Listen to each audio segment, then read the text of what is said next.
শুরু হয় ৯ মাসে রক্তক্ষয়ী মুক্তিযুদ্ধ।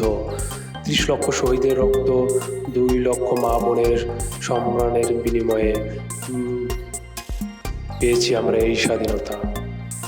যুদ্ধের একেবারে শেষ পর্যায়ে ডিসেম্বর মাসে পরিস্থিতি দ্রুত পাল্টে যায়। মুক্তিবাহিনী ও মিত্রবাহিনীর যৌথ আক্রমণে পাকিস্তানি সেনারা দিশেহারা হয়ে পড়ে। চারদিক থেকে ঢাকা ঘিরে ফেলা হয়, আকাশ, স্থল ও নৌ সব দিক থেকে আঘাত। পাকিস্তানি বাহিনীর মনোবল সম্পূর্ণ ভেঙে পড়ে। ১৯৭১ সালের ১৬ই ডিসেম্বর বিকেল ৪টা ৩১ রেসকোর্স ময়দানে অনুষ্ঠিত হয় ইতিহাসের সবচেয়ে গুরুত্বপূর্ণ ঘটনা।